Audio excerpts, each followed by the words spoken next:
Welcome to Latin America, a living paradise located at the global south, full of nature, history, culture, diversity, internal conflicts, and inequality. In this video, we want to discuss what Latin America is, the development of cinema, the dominance of English across global capital, and the lack of representation of Latinos in the film industry. This video does not pretend to address all of the answers to the complex premise, Latin America, cinema, and the lack of representation. It does, however, consider a plethora of options that may contribute to the lack of representation. Now, let's start from the beginning. Before the European colonizers came to us, we had a civilization, culture, language, society, and a name already. Our continent was named Abya Yala, not America, like the Spanish colonizer name Américo Vespucio. According to the indigenous leader, Constantino Lima Chavez, placing foreign names on our continents is equivalent to subjecting our identity to the will of our invaders and their heirs. Even though we identify as Abya Yala, we will call this area Latin America. The 21 countries that span from Mexico to Argentina and share a colonial heritage made of several kinds of mixed race. Now, what does it mean to be Latino or Latina? This is a very hard question because there is not just one answer or one correct answer, because every single human is different and we cannot speak for 650 million people in one sentence. However, we can say that most part of Latin Americans are the product of violent colonization of European colonizers. As a result, we are now the most unequal region on the earth. The BBC journalist Gerardo Lizardi says, "The great disparity in Latin America also affects skin color or ethnicity. Afro-descendants or indigenous people are more likely to be poor and less likely to finish school or get a formal job than whites. Therefore, we can say that most part of Latinos face a reality of violence and inequality. However, not everything is bad. Thanks to the mixing of many races, our culture is full of diversity, flavor, and art." Now, how the cinema industry started in the global south? After Lumiere brothers' production in Paris in 1895, the camera came to Latin America in 1896, just 1 year later.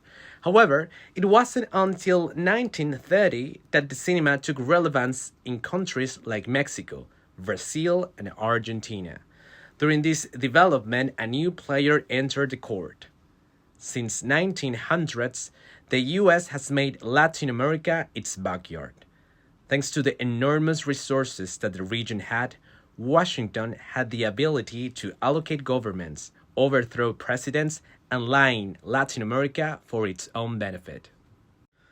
During the Cold War, President Kennedy speaks of an Americanization process, where the average consumer adopted a lifestyle like the USA, being highly influenced by pop culture, art, and cinema.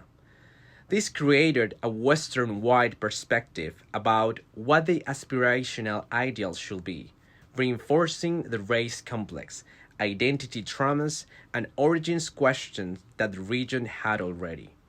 For better or worse, during the Americanization process, the Latin American film started a new chapter called as the Cine Novo, or New Cinema. Since 1960, 3 movies conquered the world and will define part of what Latin America cinema is. Here we have El Coraje del Pueblo, Vidas Secas, and La Patagonia Rebelde. These 3 films have 2 things in common: social reality, product of the violence of internal conflicts, and Latin American identity, how the people overcome all this social injustice. The Cine Novo, or New Cinema, we'll develop the three aspects about what Latin America is. First one, social content. Showing social inequality, internal fights, and political conflicts. Second one, identity. Who we really are. This will become in the main aspect of Latin American cinema. The exaltation of our indigenous, aboriginal, and ancestral roots trying to understand our historical past. Third one, documentary. Allow the Latin American cinema portrayed and denounce of social aspects in our reality. After the Cine Novo or New Cinema, the most part of Latin American filmmakers started to develop an industry based in social reality. However, who wanted to watch those stories? It's very well known that the Latin American box office is dominated by Hollywood. The Latin American perception about what a movie should have or what a movie should show is completely Western. For instance, in 2022, Colombian box office collected $68 million, and just the 3% came from the 48 Colombian films released that year. We all love Encanto and Madrigal Family from Disney. However, the Colombian animated movie Tundamá that speaks about the indigenous leader that resists against the Spanish colonizers, made and distributed by Colombian animators and producers, was released almost at the same time and did not have the same impact. So, the US is speaking about Colombia, yes, but Colombia speaking about Colombia, no. The same happened with the movie Coco from Pixar. We all cried at Remember Me. But Mexico also made a film with the same theme, Dia de los Muertos. Again, the US speaking about Mexico, yes, but Mexico speaking about Mexico, no. These examples could be cultural appropriation, where a hegemonic and predominant culture takes elements of another non-predominant culture and makes them own. Could be widening as well, known as the practice of showing something from the Western wide perspective. However, the answer is way more complex than this. I mean, it could be yes, no, and depends for both cases. One yes. The filmmakers are Western and talk about traditional and typical tradition from their Western perspective. Even though a lot of Latinos were involved in the realization of both films, the writing, directing, and producing is from the US. Just the voices are from Latin American actors. When no, the arts, film, and culture are universal and belong to the humanity itself. Therefore, film is a universal language that everybody can enjoy, and as we mentioned, several Latinos were involved in the creation process, even though the final decision was made from a Western perspective. Now, when depends? At this point, it's important to note the power dynamics that presents the US and the Global South, because at the end, how is it possible that a US film speaking about Latin America has more relevance than a Latin American film speaking about its own reality? Alfonso Cuarón, four-time Academy Award winner, gives us a possible answer. The language of cinema is cinema itself. It does not matter whether it is filmed in Spanish or English. The same goes for the people who make it. Yes, I'm a filmmaker from Mexico, but I also belong to the world. As we mentioned already, here's where the power dynamics enter, which basically say, who has the money has the power. Latin America does not have enough resources to rival Hollywood in the production, creation, and distribution of films. So, are we saying that Disney and Pixar shouldn't make films related to the Latin American culture? No. Every time that a Latino or Latina raises our trophy, gets into Hollywood, is cast, or gets the role, we all celebrate as one. Because that Latino or Latina represent all of us. So, we're just analyzing facts. So, should we blame the Western film industry for the lack of representation of Latin America in cinema? No, never. However, we identify 4 possible reasons that does start with the Western power dynamic. As we already saw in the prior example, the dominance of English and Hollywood influence in the way people perceive what a movie should have determine the box office of a film. I mean, famous artists, spectacular effects, hegemonic bodies, nudity, and big shows could generate more interest in the Latin American audience than a good story or a highly skilled actor. We don't mean that famous artists, spectacular effects, and big shows don't have good stories or outstanding performers, but we can deduce that Latin American audience thinks that a good movie is determined by its budget. For instance, Avatar, The Way of Water became in the most seen film in the Colombian theaters, with a box office of $11.8 million. We do recognize that it's a masterpiece. However, the acclaimed Colombian film Embrace of the Serpent, nominated to an Academy Award in 2016 to Best Foreign Language Film, just collected $3.4 million worldwide. By the way, both movies address the topic of colonization. In addition, racism, identity complex, and whitening are key factors in this power dynamic.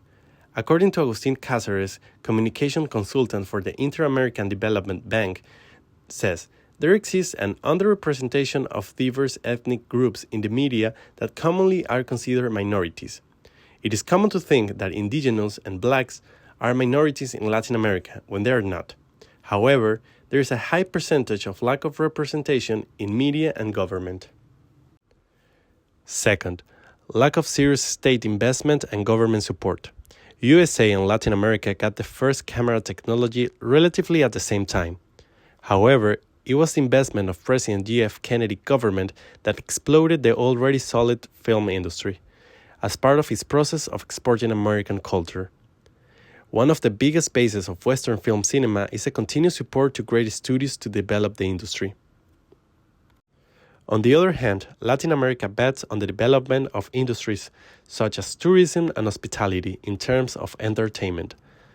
Countries like Mexico, where during the Felipe Calderón government the industry proclaimed, living a second Mexican cinema Gill age, creating laws that reintegrate taxes and VAT to national and overseas studios that decide to film in Mexico. Thanks to this law, 77 Mexican movies were filmed in 2007, 189 in 2019, and 259 in 2021.